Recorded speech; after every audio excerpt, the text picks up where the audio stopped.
Welcome to Leicester Fan TV. My name is Phil. This is the Monday Night Fanzone Show. Tonight, do you know what? I think there is loads and loads of things to talk about. Not only is it Europa League, we've got the whatever went on yesterday. So many things to talk about, so many things that we want your views on. So get them in now. Let me know what they are. As ever, we can get your comments on. So welcome to tonight's Fan Zone.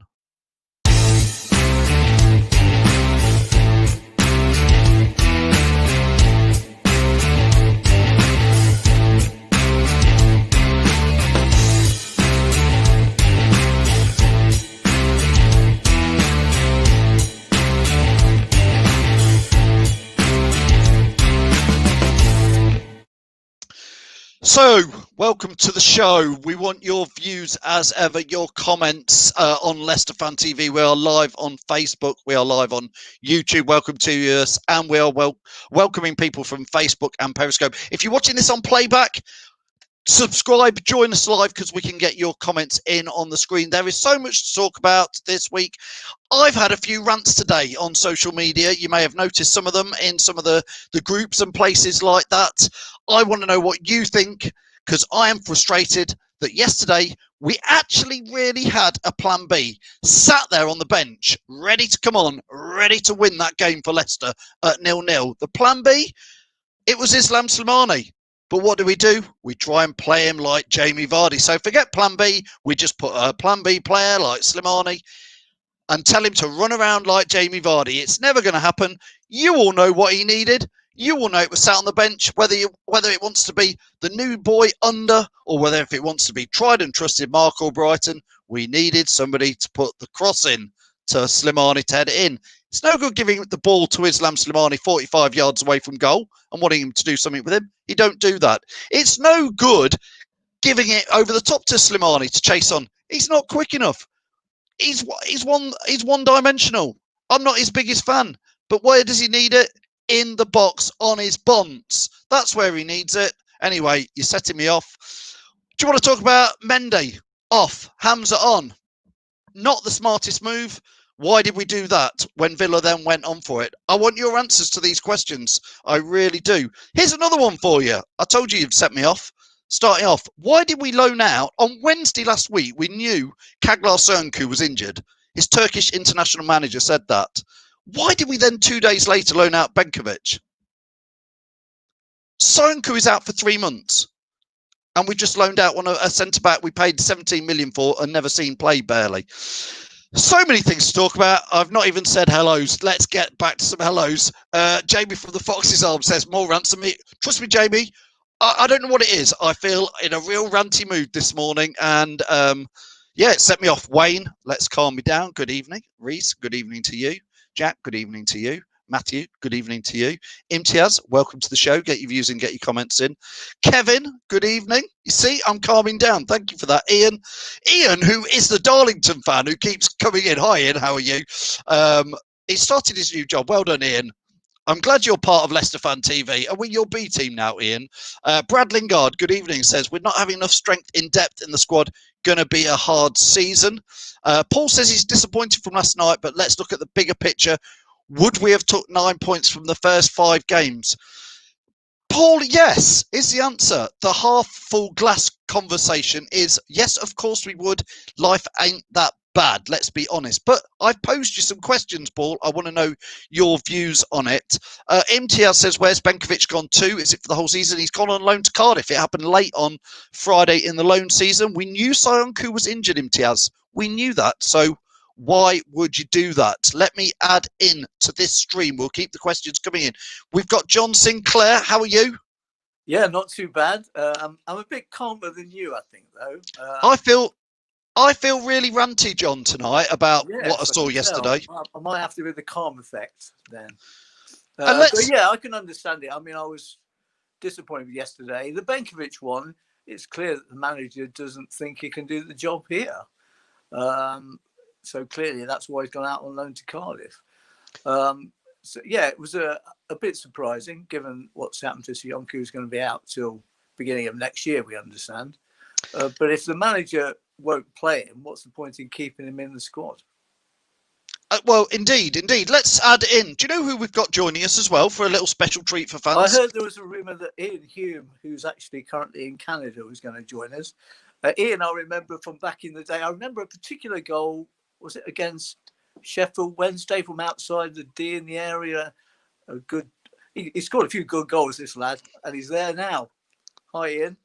Hey, how are you? I'm good. You? Yeah, not too bad. Not too bad. Ian, I love the way we all have to type in our names, and Ian puts in Hume. Well, yeah, good lad. A bit like he's a bit like a Fuchs, isn't he? Yeah. Whenever he scored, it was Hume. I figured I'd sort it out for you before you asked me to say it again. Thanks, Ian. Ian, did you manage to watch any of Leicester's game yesterday? We've got lots of things to talk about. I don't know if you caught it because you are now back in Canada, aren't you? Yeah, but unlike over there, all the Premier League games are made available to people. So you can sit here and watch any game you want. So I sat and watched the game last night, and just overhearing you guys at the end there, disappointing performance. But again, the squad's really thin, missing big players like Sionku and Vardy. Obviously, I think it's. Yeah, we were talking earlier about Somali coming on, and he's good from crosses. I personally would have liked to see Michael Brighton come on. He needs crosses into the box, doesn't he? Yeah, but that's it's never been along any of the clubs that he's been at. It's never been Brendan's way of playing. He's never been one to get the ball wide as a way of playing and get it in the box. But to be honest, watching Slimani come on, we all know what he's good at. But to be honest, the majority of the time he didn't look interested. I was actually quite disappointed. I'd have rather have kept Iheanacho and let him run around a little bit, even if he's not as effective as people would have hoped. At least he was running around. But yeah. Ian, I think Slimani does look like that type of player. Like, I mean, there's been a few over the years, not just at Leicester, sort of don't look that interested. But he's still, he doesn't want the ball 45 yards from goal, does he, Slimani? He's got very little pace. He's not going to take on three defenders. There's one place Islam Slimani needs that ball, isn't there, Ian? Yeah, but in the type of game that it was yesterday, we weren't getting the ball in the final third as often as hoped. And the way you create that is having somebody go the other way and do a bit of running. And with having him up there on his own, I thought it's a tough one for him. But you need to come and get the ball and lay it off and just get yourself involved, because the more touches you get, the more confidence you gain. And then when it does come in those areas, then you're in the right spot. Yeah, it's a good point, Ian, that players have got to learn to play to what the manager wants, and they've got to adapt, haven't they? And that's what you kind of say, isn't it? Well, exactly. And that'll explain why Slimani's not played an awful lot over the last 18 months. So. But Ian, I'm coming at it from the other side of the fence. I mean, you've worked with so many managers, obviously ex-pro. Sometimes does the manager have to look at the players he's got when he's got injuries and go, you know, Jamie Vardy is a world-class striker. I've not got him. I have got Islam Slimani. I'm maybe going to have to tweak how I want to play to fit the players I've got. You should do. I mean, it's easy to say, but like we've spoken about before, as a Liverpool fan, that was the most frustrating side of having Brendan Rodgers as manager. There was no plan B. Unfortunately, there wasn't, and he had amazing players on the pitch. And same as Leicester, they got top Premier League players on the pitch. But when they're gone, when they're injured, when they're suspended, it's like, who do I fit in there to keep it going? And do the personnel fit into those spots? Unfortunately, yesterday, you could see that there was an 11 with Iheanacho there. There was an 11 that they could start out. They had Maddison on the bench. But there wasn't anybody who could replace what Vardy does. And Slimani definitely isn't that type of player. So he doesn't have a plan B, Brendan. So changing the way the team played, it's not in his makeup. So it's a hard one to take. And when you don't have the personnel, and exactly what we spoke about in pre-season, was the strength and depth. So Ian, you've seen this before, having watched Liverpool when Brendan was there. Mm-hmm. It's the exact same thing. Like when you had Suarez injured, when you had Gerrard injured, you didn't have replacements. You didn't have anyone who could do what they did. And he's unwilling to maybe add in somebody who can, or a little bit of a tweak to the system. Like we spoke about here, Slimani's great in the box, great when the ball comes in. I agree, putting all Brighton on would have been perfect, but that would have moved away from the free-flowing possession-style game that Brendan Rodgers always plays. But yeah, John, you said that before we came on, John. Yeah, because it's finding a way to adapt to the players you've got. If you've got injuries, you've got to focus on the players that can play and not focus too much on the injuries and say, well, I've got this squad, how do I make them play? That seems obvious to us. I'm a bit surprised that Brendan wouldn't change the style to suit the players that are going out there. And Ian, I mean, Andy Meadows has said this. He said people like Harvey Barnes look lost without Vardy. When the team is so reliant on one striker, one player, and know how to play it, do you think, I mean, we saw Perez have a bit of a strange game. Harvey Barnes didn't look at his best. Do you think, Ian, that has a knock-on effect when they're so used to that point of attack?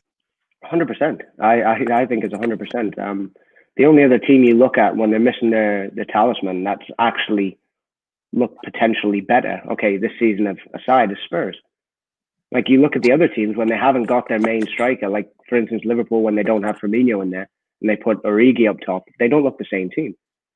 But it's an even bigger case for Leicester when you don't have Vardy, who's been the top man there for, 5-6 years now, where he's been top man. And I think last season he just put himself to another level. And when you've not got somebody like that, it's, how do you replace it? It's near impossible unless you're going to go out and spend 80 million. And Leicester didn't do that. So yeah, I guess Man City have had their problems up front as well. Okay, Aguero came back over the weekend, but they've had similar problems up front, haven't they? Exactly. Like, that's it. Like, there's only a few teams who can go out there and replace like for like. Like, Leicester haven't got it. Like, literally exactly what we spoke about in pre-season is they don't have the strength and depth.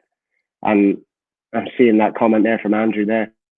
Perez, I'm confused with what he's actually good at, like what his best trait is. He's not quick. He's a decent footballer, but he's not a top footballer. He's not rapid. He's one of those who just kind of fits in. Harvey Barnes is your game changer. But like you said, he had an off game yesterday. And I think playing up against that Cash, I'm impressed with him since he signed with Forest. And I think he dampened the way Barnes plays because he's quick. He can keep up with him. But again, you look at the highlights. For me, I know it's disappointing. If you got a point out of that with the depleted squad, I think it would have been a decent result, realistically. And then the goal at the end was a killer. Yeah, you've got Under, we haven't seen much of yet. I was almost surprised he wasn't in the starting 11 myself, actually. Fofana on the plus side made a great debut. Yeah, agreed. So that looks like a really good signing, doesn't it? And 19-year-old as well, isn't he? Yeah. I think it's a good one, but again, it's a tough one because you got Johnny Evans there, who was consistent as ever. He didn't have a bad game, didn't have a great game. He was a standard Johnny Evans. But Fofana's now got to fill Söyüncü's boots for the next 3-4 months, which is going to be tough. And coming in and having to play is going to be tough for him. Yeah, Ben asks you, Hume, he says, fancy putting your boots on? He'd rather have you up there than Slimani. Yeah, I think those times have gone, but hey, I'd give it a go. You had a fair few. You headed in a fair few goals, Ian, in your time, didn't you? Yeah, it seemed to stop after I left. To be honest, I think people stopped trusting it. But no, listen, I loved it. But listen, we know what Slimani was good at, or is good at. The guy's a goal scorer. You get him in the box and he scores. But unfortunately, it doesn't go along with the way the club plays. But Ian, go on, John. Just very quickly, I was watching all your goals on YouTube. They got highlights of all your goals. I'm sure you've watched it. Have you got a favourite one? I've got all time or at the club at Leicester? At the club, yeah. Oh, at the club, I had a couple that I loved. The one against Watford was great in the year we went down. Unfortunately, scored a couple against Southampton, a couple against Sheffield United, which who would have known they'd have been even sweeter a couple of years down the line after what had gone on. But yeah. No, I buzzed off every minute I was there. 3 years and scored quite a few goals, and probably should have had a damn sight more than I got. But no, I'd just any goal, to be honest. Hit the back of the net, it means the same thing. Yeah. Boy, we could have done with one of those yesterday, Ian. Can I just pull you back into Perez again? A lot of Leicester fans say he's played out of position on the wing, but Brendan doesn't seem to want to give him a chance to play this striker role. The season we bought him from Newcastle, he was playing more centrally and scoring goals in. again, he seems a strange player for us at the moment. I'm still torn on him. Like I said before, I'm not overly sure of what's his best position, because he's not big and strong to hold up the ball. He's not somebody who's going to go in behind, as Vardy does. He's not overly tricky as a winger. He's a decent finisher when you get him in the box, but I'm still trying to figure out what is his actual position, because he has been effective, especially for Newcastle before he signed, out wide, but he'd come in and play off the line. But it's weird. For Leicester, I've never really seen him get in full flow. He's not really set any game alight. Okay, he does score quite a few goals. That Joanna's saying there, he's a number 10. But is he better than Maddison? For me, it's a million miles apart. Yeah, Maddison's your number 10 when he's back fit. And I was surprised that he never started yesterday. I know he's been out with a niggle and all that. But again, in a game like that, when the squad's so thin, I think you play him as long as you possibly can and let him blow up and then throw somebody on to fill the void. John, I'll ask you, and then Ian, I'd like your views on it as well. With about, I can't remember the exact minute, but there was about 20 minutes to go or something. He takes Mendy off, a central defensive midfielder, and he puts another central defensive midfielder on, Hamza Chowdhury. It doesn't quite pay off, but I'm not going to say it's a negative tactic, John, because it's like for like, but I felt like Villa, the last 15, 20 minutes, Jack Grealish, I do admire him, grasps that game and really takes it to Leicester. And it feels like Leicester just sort of sit back and just do a like-for-like substitution, John. Yeah, I was surprised by it as well. I mean, it was obviously Chowdhury that let Barkley get through to get the goal, because he kind of lagged behind him a little bit. So it kind of went against us there. Yeah, I wanted a bit more adventure, like your unders, like your Albrightons. So I was a bit surprised we had that, unless his judgment was that Mendy was running out of gas and he just needed to change it for that reason. That can happen as well.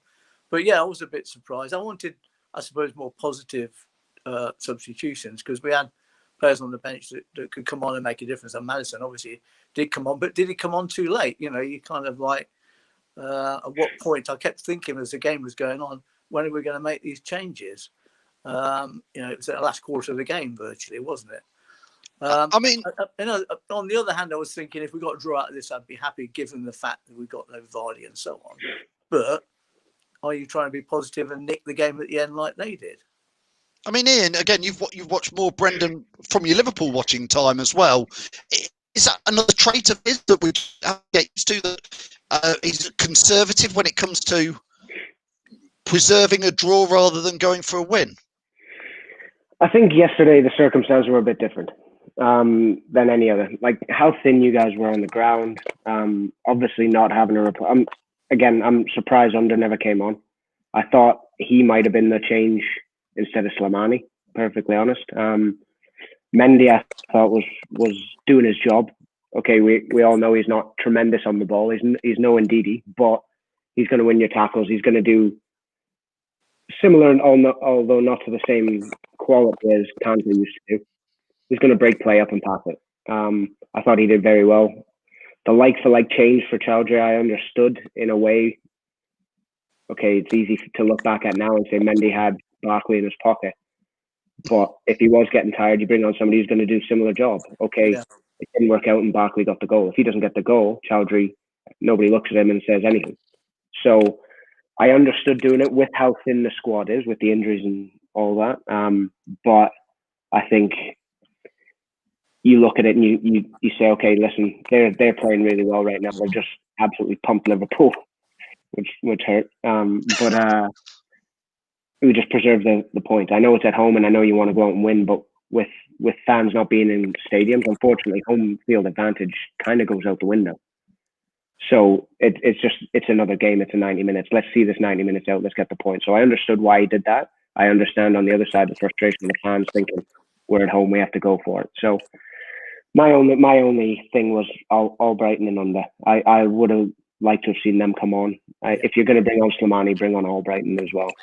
If you're not going to bring on Albrighton, bring on Under and go for it. Put two up top. You've got a little bit quicker, a little bit more about them in Under with Slimani doing the old-fashioned number 9, number 10 job. I think that would have. Yeah, we've almost got to draw a line under it and think, well, we've got 6 games in a couple of weeks, haven't we now? So there's so many games now, chaps. That's the thing. Like Thursday, it's Zoya Luthanks. I'm never going to be able to say that name. And then it's Arsenal, and then it's AEK Athens, and then I think, is it Leeds or Wolves? I mean, they come thick and fast, Ian, at this time now with Europa League on a Thursday. Leicester looking a bit light maybe with some of the players. It's going to be an interesting experience for us, Ian.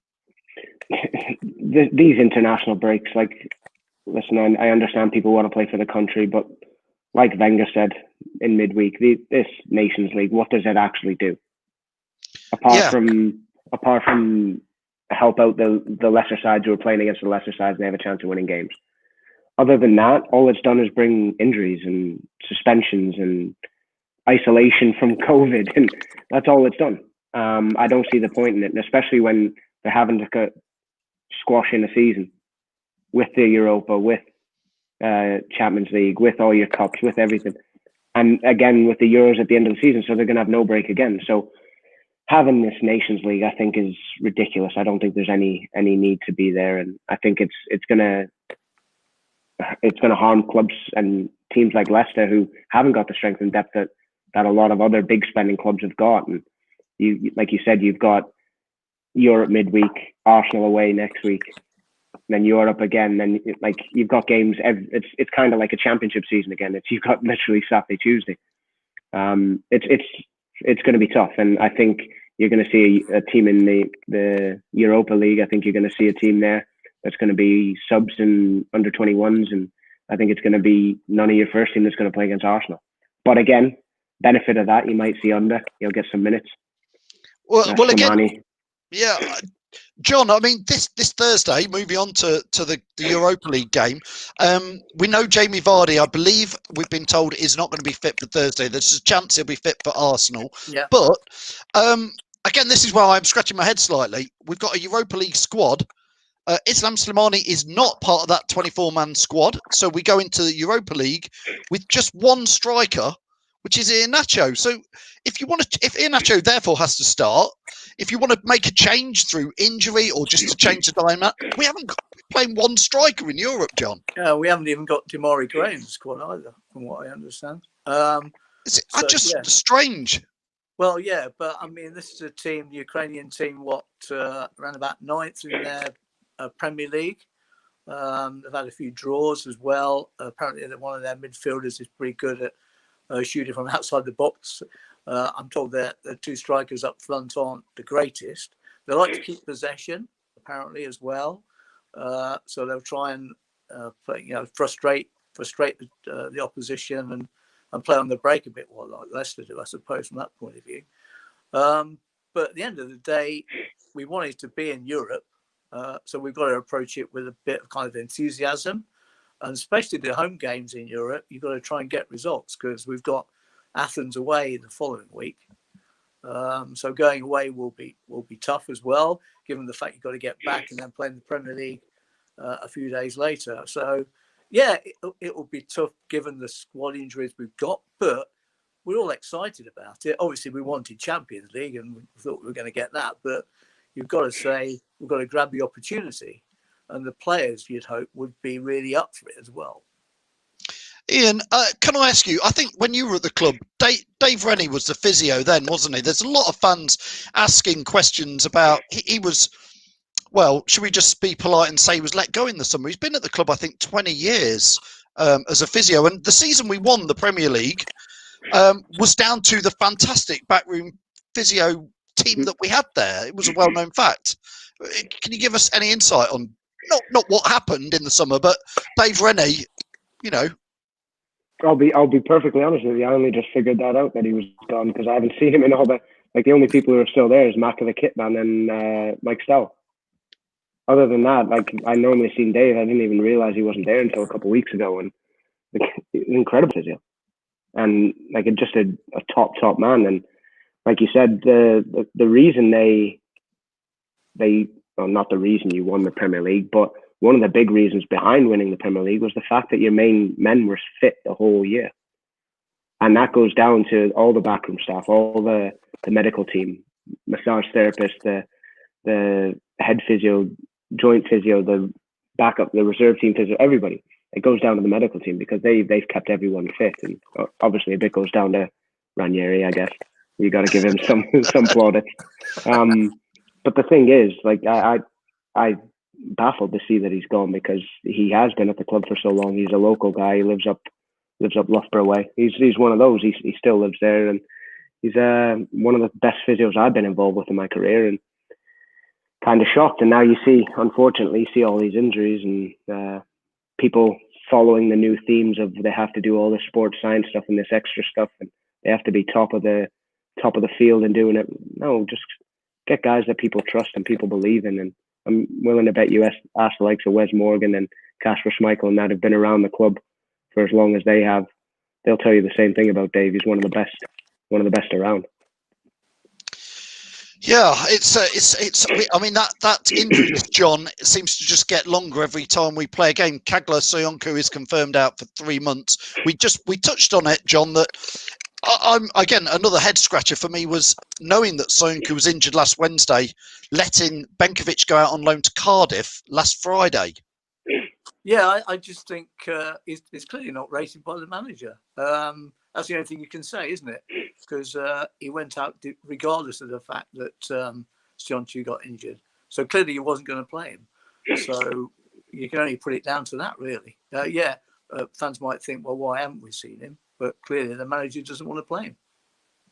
I think that probably is as straightforward as that. Ian, I'm going to pick your brains and get you to give us a bit of a score prediction if you can for Thursday's game. It's a bit of an unknown. John said this team from the Ukraine is 9th. It's very hard to know what level it is. From watching Europa League in the past, there's some quite average teams in there at times. Well, somebody said they're probably at championship level earlier. That makes me nervous, Ian. Hey, is it top of the championship or is it bottom of the championship? Yeah. There's a massive difference. No, to be honest, I think depending on what team Brendan picks, I think the likelihood is he's going to rest the majority of your team that's going to play against Arsenal. So they've got a point to prove. So I'd go for a home win. I think 2-0, 2-1. I'll go for. I think that's interesting, Ian. You think he will rest players this week? I think he's got to. I think if he doesn't, I think Schmeichel will play. I think he'll want to play. I think he's that type of guy who wants to play every game. But it's a good chance for like Wes Morgan, Albrighton to get a game. Slimani isn't in the squad, you said, so under, I'm guessing he'll play Iheanacho. He'll have to rest one of them. I guess he'll rest Iheanacho and give under minutes. But it's just a matter of making sure he's got a team for Arsenal. Like that's the worry. And let's be honest, it's nice to be in Europe, but it doesn't butter the bread. It's one of those you put out a team that's going to compete. You'll have your starters from next weekend. They'll probably be on the bench. Maddison might play to get minutes, but I think it's just a matter of putting out a team and going out and let them fight for a result, because Arsenal is the one that you have to worry about, is because they got beat by City on the weekend, but they're top team this year. They've recruited very well in the summer. So that's going to be a massive game. And I think that's what Brendan's got to and probably will be looking at. See, John, that's so interesting, isn't it, to hear Ian think that a lot of the players will be rested. I really hope they're not. I remember speaking to a Southampton fanzine about a year ago when Southampton were in the Europa League.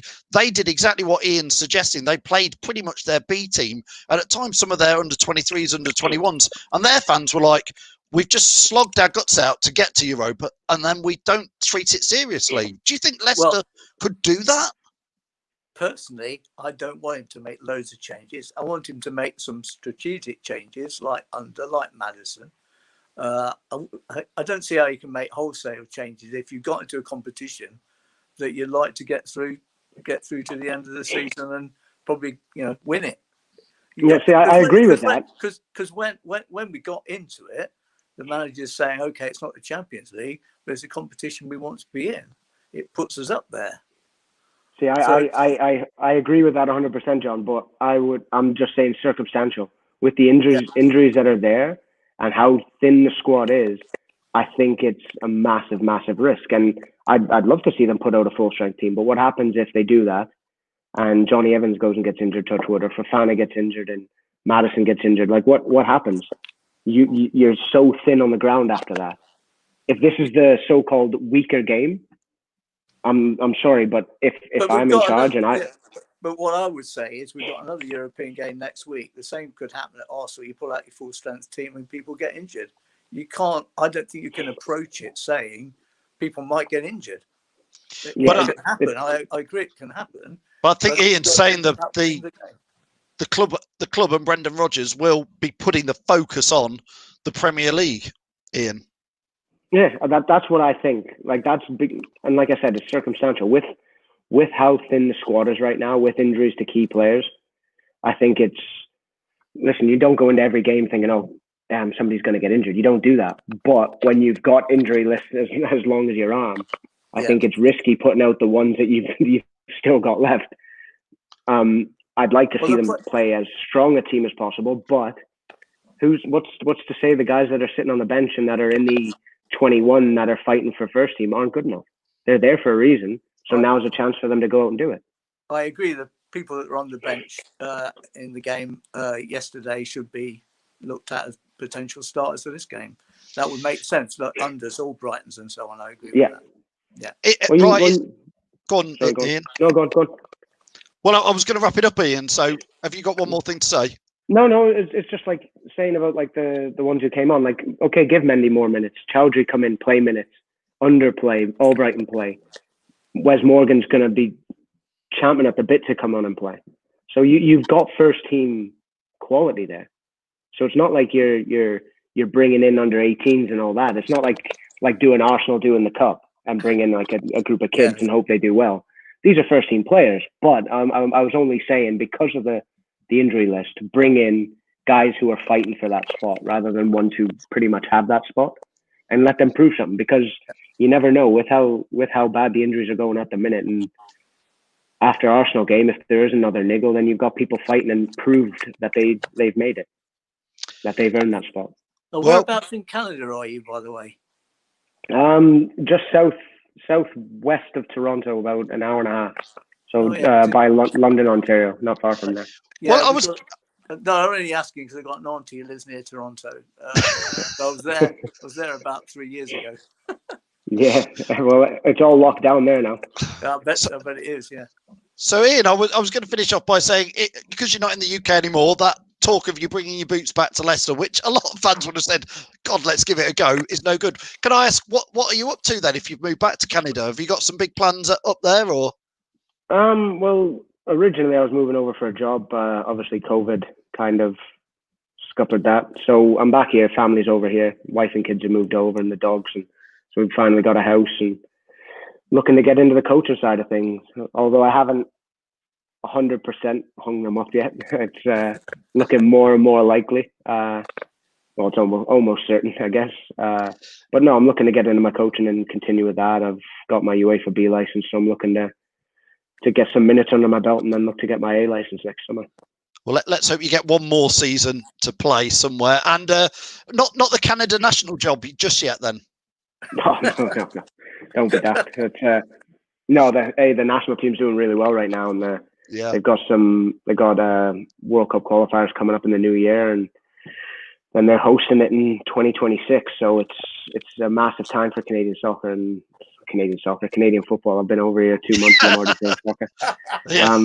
No, it's a massive time for Canadian soccer. So it's just gotta enjoy it. And there's a lot of kids around here who are trying to learn the game and want to be taught by people who've played the game. So it's if I can help in any way, shape, or form, that's what I'm here to do.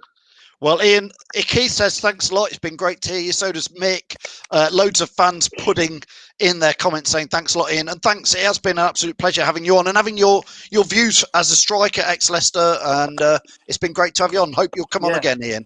Yeah. Always a pleasure. Just give me a shout and I'll be here. Fantastic. Cheers, Ian. All right, cheers, guys. Thanks, Ian. We'll let you go. Thanks so much to Ian. That's great to have Hughie on, wasn't it? Yeah. Yeah, well, a nice bloke as well, and a good striker. It was kind of fun watching some of his goals back earlier today. Nice lad as well, and some interesting views on the current situation as well. So we'll wait and see what happens. Well, John, we've got lots to look forward to, so we'll be catching up with you later in this week, hopefully. Well, maybe next Monday. We can look back on 2 games then. Yeah, indeed. All right, John. Thanks for joining us. That's Sinky giving us his views. Thanks, John. Okay, cheers. And of course, that was great to have Ian Hume on. Great to have Sinky on as ever. But most important is the fans, you guys. So thanks so much for that. Sorry, Jamie didn't get to ask Ian that. Is he doing any TV work? I'm sure he would be, especially with all that stuff coming up. Jamie again says, gives a big Hume out. Thanks to Ian. Great to get his views. Aren't we lucky? Thanks, everybody, for all your views tonight, all your comments. Looking forward to Thursday. Don't forget, Wednesday night, Tom is doing the Fox's Tales.